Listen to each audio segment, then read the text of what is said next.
Merhabalar, Pembe Düğme Atölye kanalına hoş geldiniz. Ben Reyhan Gürüz, İlmek Hazinem sayfasının sahibesi. Bugün sizlerle çok kolay ve zevkli bir çanta yapacağız. Bu çantamı 4 motiften çalıştım. Şöyle bir kulp yaptım.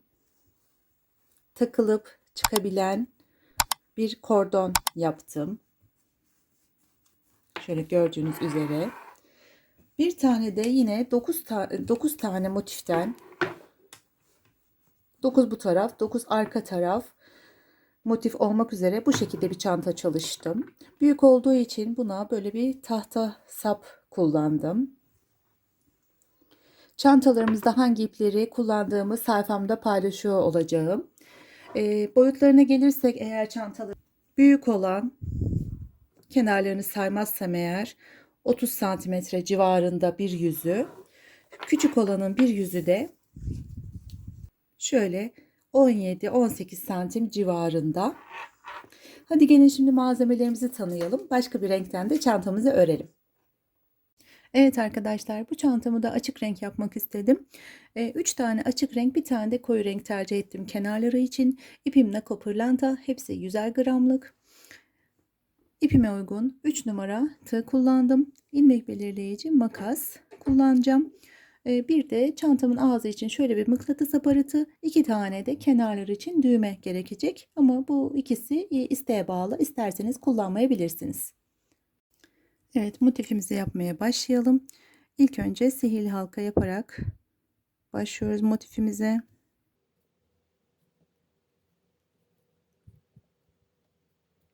Üç tane zincir çekerek başladım.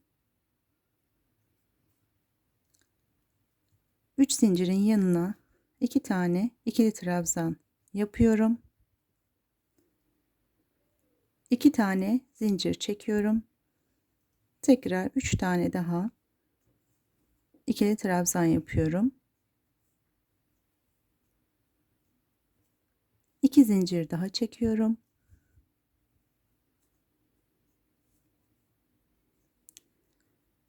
Üç trabzan daha yapıyorum.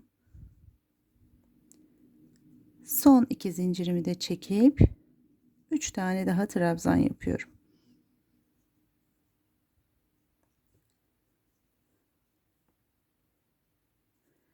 Sihirli halkamı sıkı bir şekilde kapatıyorum.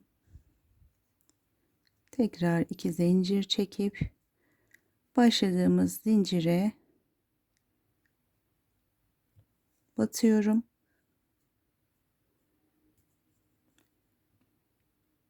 Şu şekilde örerek kapatıyorum.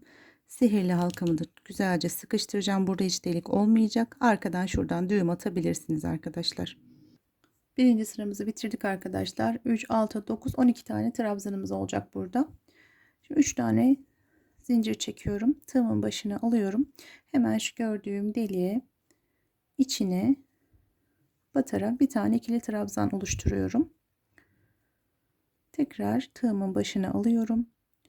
Şurada 3 tane ilmeğimizin tam ortasındakini alarak alttan alıyorum. İkili trabzan oluşturuyorum. Tekrar tığımın başına alıyorum. Şu köşedeki deliğe batarak 2 tane ikili trabzan oluşturuyorum.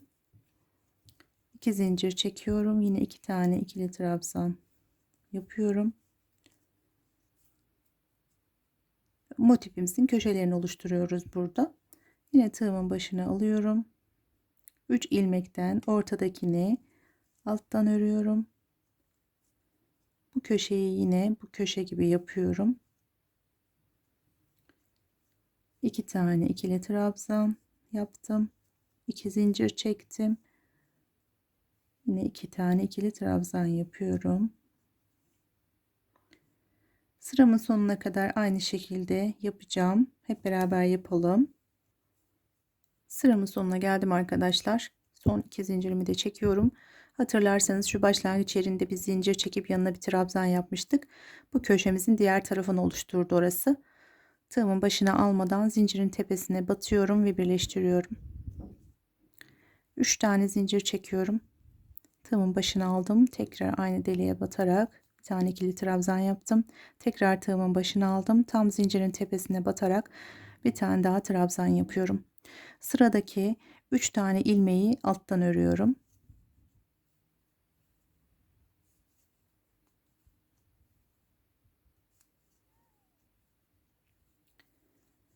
Kenarda bir tane ilmeğimiz kaldı. Onu da normal örüyorum. Yine köşeye 2 tane trabzan yapıyorum. 2 tane zincir çekeceğim. Öncelikle şunu göstermek istiyorum size. 3 tane normal trabzan, 3 tane alttan ördüm, 3 tane de yine normal trabzan olacak. Köşenin diğer tarafını yapıyorum, yine 2 tane trabzan. Kenarda bir tane kalıyor, onu da örüyorum. Yine bu sırada da 3 tane normal trabzanımız oldu. 3 tane alttan örüyorum.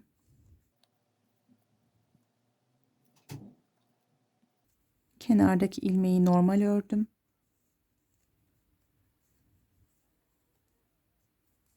Yine 3, 6, 9 olacak. Sıramın sonuna kadar aynı şekilde yapıyorum. Bu sıramın da sonuna geldim.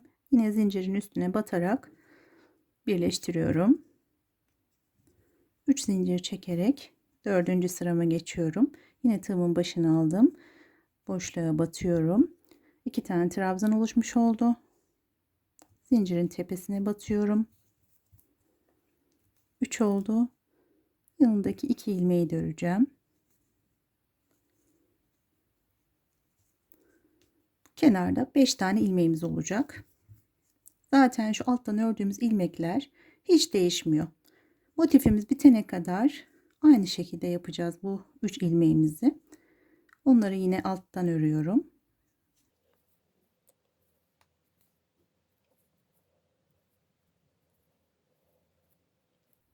Kenarda kalan 3 ilmeği ördüm. 2 tane de deliğin içine yapıyorum. Bir sırada 5 tane bu kenarda, 3 tane alttan ilmeğim, 5 tane de bu kenarda trabzan olması gerekiyor. Toplamda 13 tane trabzan olacak. 2 zincir çektim. Diğer kenarı yapmaya başlıyorum. Sıramın sonuna kadar aynı şekilde yapacağım. 4. sıramı da bitirdim. 2 zincir çekip yine zincirin tepesine batıp birleştiriyorum. 3 tane zincir çekip bir üst sıraya geçiyorum. Trabzanımı oluşturdum. Sıradaki ilmekleri örüyorum.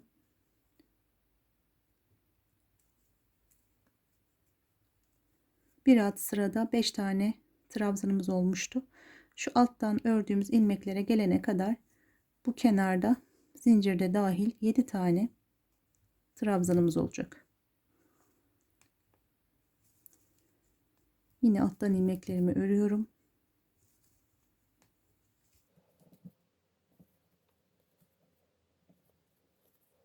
Kenardaki ilmeklerimi de yapayım. 5 tane alttaki ilmeğe batarak oldu. 2 tane de köşeye batıyorum. Şu şekilde 7 burada, 7 burada, 3 tane de burada, 17 tane trabzanımız olacak bu sırada.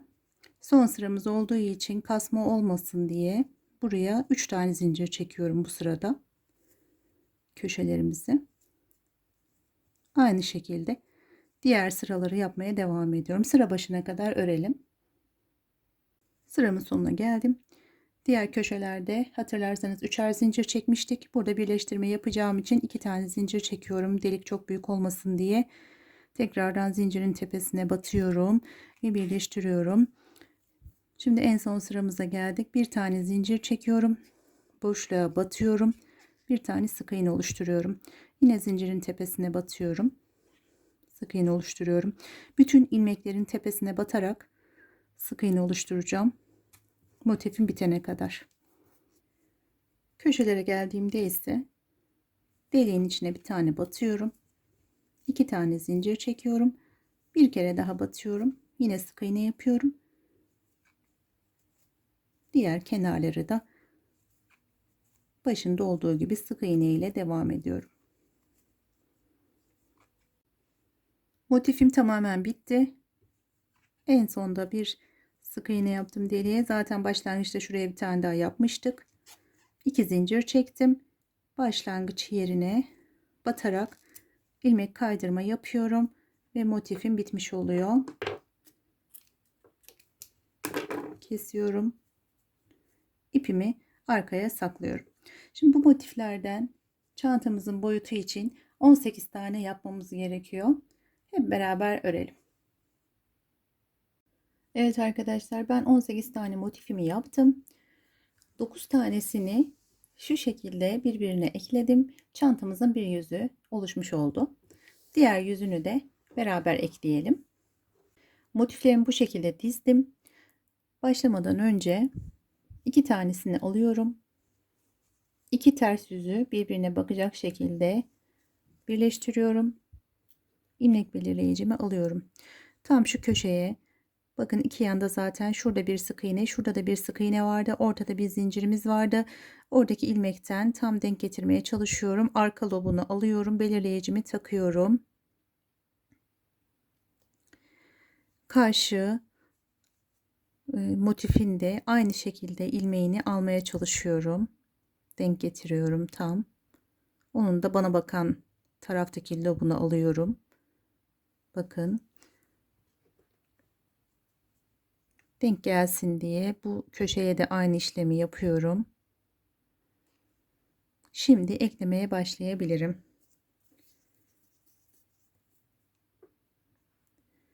İpimi sıkıştırıyorum. İlmek belirleyiciyi taktığım ilmekten başlıyorum. Bu taraftakine battım. Karşı taraftakine de batıyorum ve bunu çıkarabilirim artık.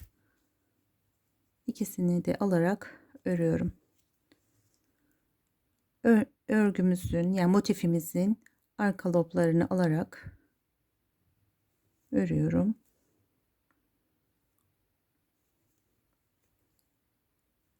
Belirleyeceği kadar bu şekilde örelim.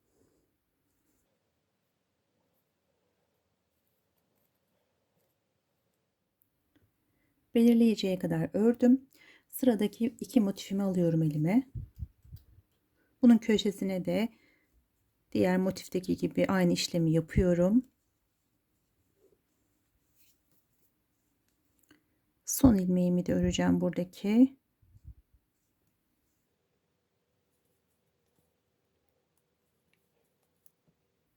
Çıkarıyorum. Bir zincir çekiyorum. Hiç şeklini bozmadan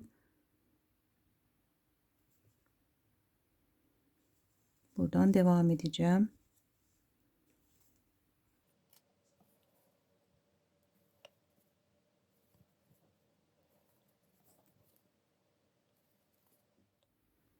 Diğer üçüncü sıradaki motifimizi de aynı şekilde ekleyeceğim.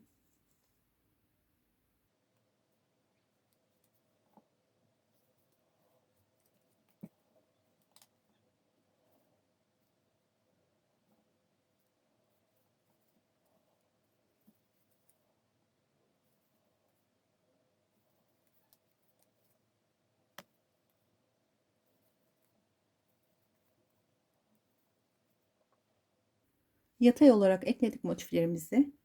Buradan ipimizi kesiyoruz. Diğer üç motifimizi de şöylemesine yine yatay olarak ekliyoruz aynı şekilde. Yatay eklememi bitirdikten sonra şimdi dikey olarak ekleyeceğim. İpimi yine sıkıştırdım tığıma. Buradan ilmek belirleyici takabilirsiniz isterseniz. Köşeden başladım. Aynı şekilde eklemeye devam ediyorum. Birleşme yerine gelince şöyle bir püf noktamız var arkadaşlar. Yatay olarak eklediğimiz, battığımız ilmeklerin içine, bakın şöyle yakından göstereyim, şu kahverengiyi battığımız ilmeklere tekrar batıyoruz.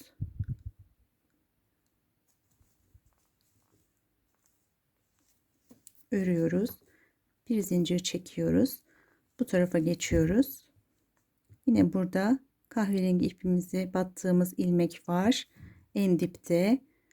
Ona batıyoruz karşılıklı. Onu da örüyoruz ve bu tarafa geçmiş olduk. Burayı diğer yerler gibi örüyoruz.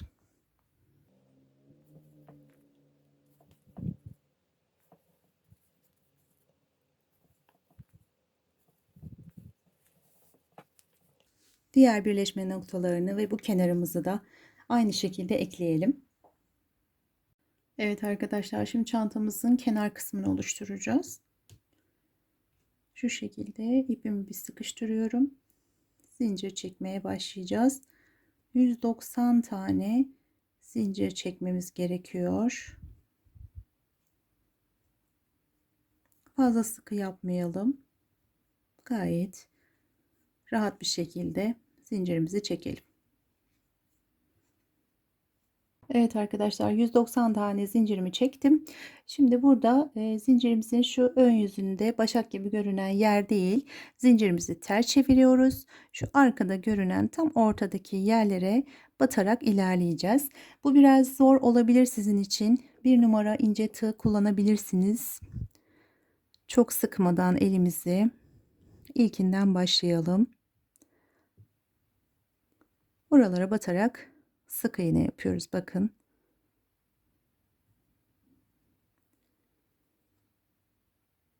Zincirimizin sonuna kadar bu işlemi tekrarlayalım.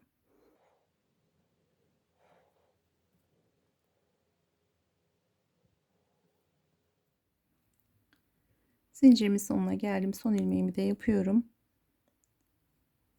Zincir çekip bir üst sıraya geçiyorum. Burada normal örgümde kullandığım tığımı alıyorum. 3 numara olanı. Diğer tığ 2,5 numaraydı. Dibine batarak başlıyorum. Normal sık iğne yapıyorum. Bu sıramızda ve daha sonraki sıralarda aynı şekilde yapacağız. Arttırma, eksiltme yapmadan her bir ilmeğe birer tane batarak 18 sıra bu şekilde örelim.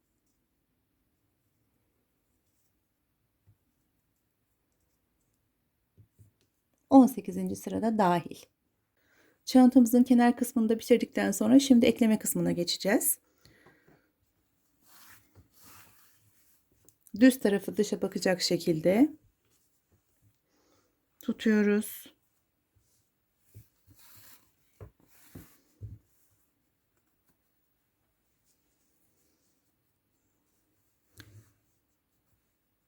Tersi içe bakacak. Şu şekilde tutuyoruz.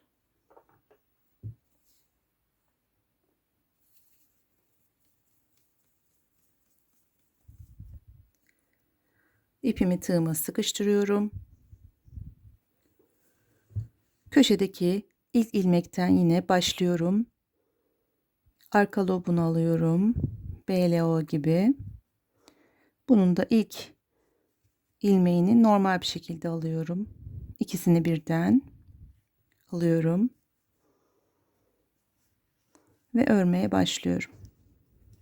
Sıra sıra bütün ilmeklerimi bu şekilde öreceğim.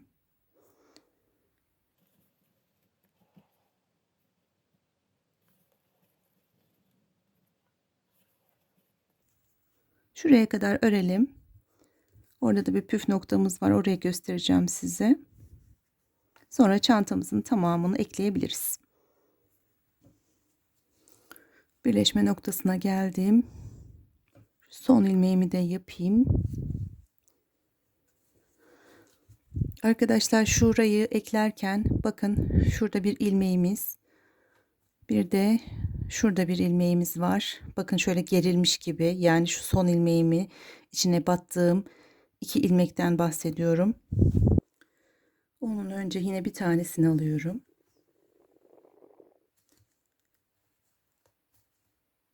Şu ipimi içeri alıyorum. Bir de bu kenardaki ilmeğimi alıyorum. Yine bu sıradakinde örmüş oluyorum. İkisini de ördüm. Sıradan devam ediyorum.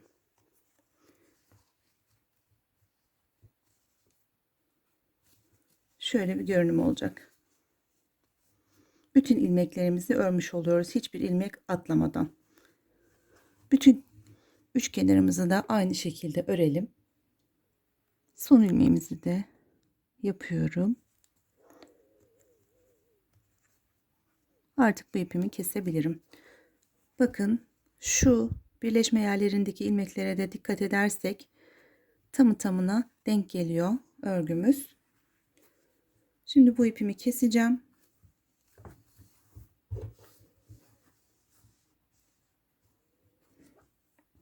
Diğer parçamızı da aynı gösterdiğim şekilde bu tarafına ekleyeceğiz. Onu da ekleyelim, görüşelim. Çantamızın ekleme kısmı bitti. Şimdi ağız kısmına geçiyoruz arkadaşlar.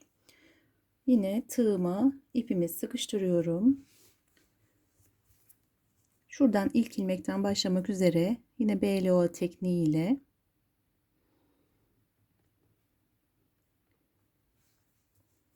ilmeğime battım. Sıra sıra bütün ilmekleri sık iğne yapacağım.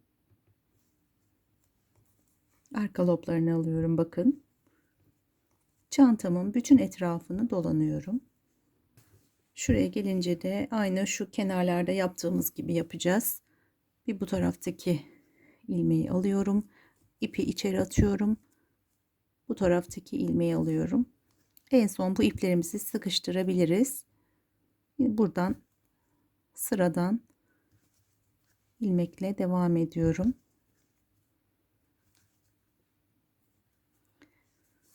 Etrafını dolanalım. Şu kenar kısmını da göstermek istiyorum. Belli bir sayı olmaksızın sırayla buradaki ilmeklere de batarak sık iğnelerimi yapıyorum. Sıramın sonuna geldim. İlmek kaydırma yaparak birleştiriyorum. Bir zincir çekiyorum. Dibine batarak bir sık iğne daha oluşturuyorum. Ve ikinci sıraya geçmiş olduk.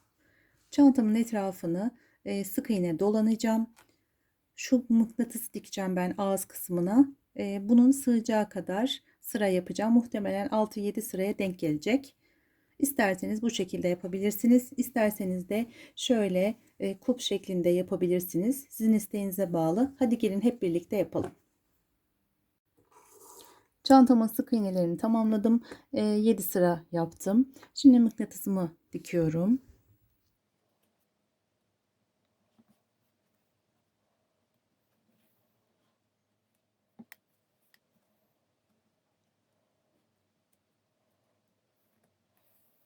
Çantamızın mıknatısını da diktik. Şimdi kordon kısmına geçiyoruz. Uzunlamasına şöyle yanlamasına öreceğiz kordonumuzu. O yüzden uzunluğunu güzel ayarlamamız gerekiyor. Tekrar uzatma kısaltma yapamayacağımız için tam boyumuzu ayarlamamız gerekiyor. Şimdi ipimi tekrar sıkıştırarak başlıyorum. 300 tane zincir çekeceğiz. Çok sıkı yapmayalım. Gayet gevşek, rahat bir şekilde zincirimizi çekelim.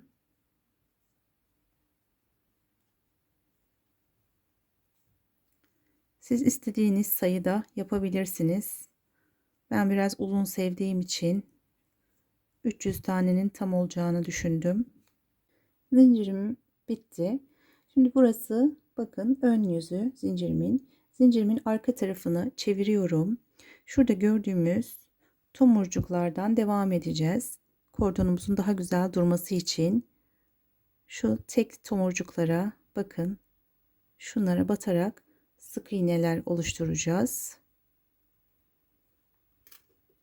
Zincirimizin sonuna kadar bu tomurcuklara batarak sık iğne oluşturalım.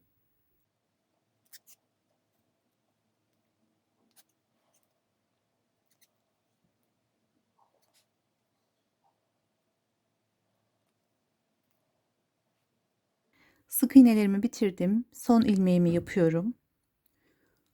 Tamamen kapatmadan sık iğneyi tığımda 2 tane ilmeğim varken diğer rengime geçiyorum.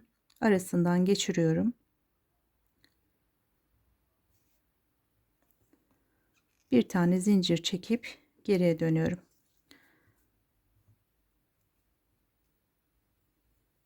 Şimdi bu renkle sık iğnelerimizi yapacağız.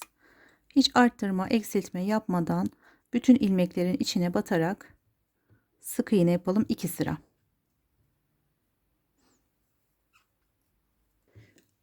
Sık iğnelerimi bitirdim.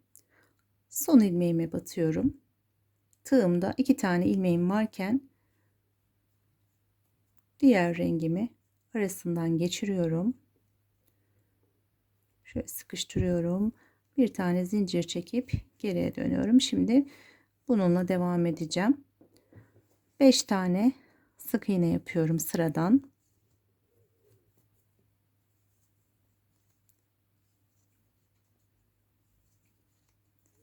Daha sonra tığımın başına alıyorum. 6. ilmek için aşağıdaki kahverengiden şöyle altından giriyorum. Şu şekilde ilmeğimi aldım, çektim, ikili trabzanımı ördüm. Tam arkasındaki ilmeği, yani şunun arkasındaki ilmeği örmüyorum. Sıradakinden devam ediyorum. Bakın bir tane örmemiş oldum. Tekrar 5 tane sık iğne yapıyorum.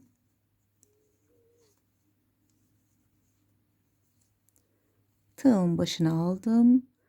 Sıradaki 6. ilmeği buradan alıyorum. İkili trabzan oluşturdum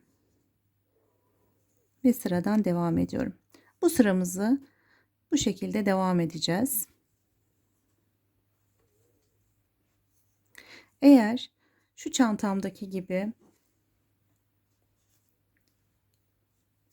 şu şekilde ilmek yapmak isterseniz 14 tane yaptıktan sonra şurada 14 tane yaptıktan sonra zincir çekip şuraya batabilirsiniz. Ve tam bu aşamada işte 14 tane yaptıktan sonra zincir çekip mesela şurada boşluk bırakıp öyle devam edebilirsiniz. İlmeğinizi oluşturmak isterseniz. Ben bunu direkt düğmemle birlikte çantama dikeceğim. O şekilde ilmek oluşturmayacağım. Ama tam bu sırada yapmanız gerekiyor. Eğer siz öyle yapmak isterseniz. Bu sıramızı da bitirelim hep beraber. Kordonumun sonuna kadar geldim. Son ilmeğimi yapıyorum. Bir zincir çekiyorum. Geriye dönüyorum. Bu sırada tamamen sık iğne yapacağız. Artırma, eksiltme yapmadan bütün ilmeklere batacağız. Şu yaptığımız trabzanın tam arkasına denk gelen ilmeğe de yine sık iğne batıyoruz. Oraya atlamayacağız yani. Bu şekilde bu sıramızı da bitirelim.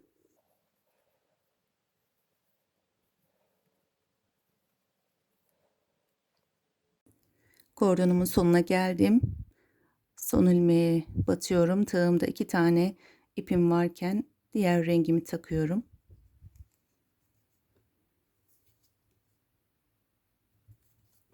Bir zincir çekip geriye dönüyorum. Sık iğnelerime başlıyorum.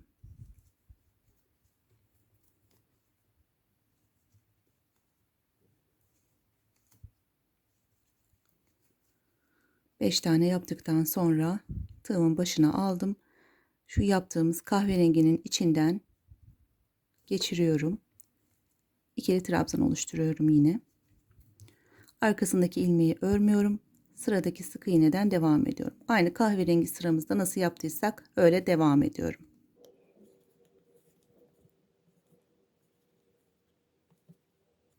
Şurada bir kere daha göstereyim size. Tığımın başını aldım. Kahverenginin içinden geçirdim. Trabzanımı yaptım. Ve sıradan devam ediyorum. Şöyle arkaya da bakınca kontrolünü sağlıyorum. Bu şekilde kordonumuzun sonuna kadar örelim. Aynı şu kahverengide nasıl yaptıysak bir üst sırasını da tamamen sık iğne ile dolanıp tekrar bu başa gelelim. Bu rengimle de kordonun sonuna geldim.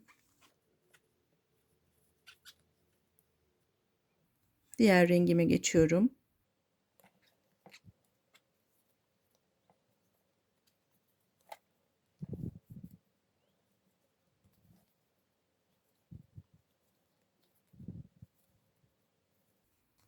Şu iki sırada yaptığım gibi yine aynı işlemi yapacağım. Tığımın başına aldım. Bu sefer de kremin içinden geçiriyorum. Trabzanımı oluşturuyorum ve sıradan devam ediyorum.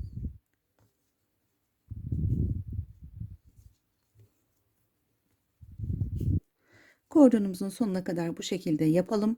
Geri dönüşte de yine sık iğne ile devam edip şuraya gelince bitirelim. Son sıramızın sık iğnesini de yaptık. Ve kordonumuz bu şekilde bitmiş oluyor. Siz isterseniz daha kalın, daha ince, isteğinize bağlı yapabilirsiniz. İpimi kesiyorum. Bu iplerimi sıkıştıracağım. Bu şekilde kordonumuz bitmiş oldu. Kordonumuzu santim olarak sorarsanız 122 santim civarında oldu. Şimdi kordonumuzu çantamıza dikelim. Kordonumuzu dikerken ister şu kahverengi yerden, ister şu şekilde model olsun diye istediğiniz yerden dikebilirsiniz. Ben böyle dikmeyi tercih edeceğim. Şöyle bir model olsun diye. Şu şekilde yapacağım.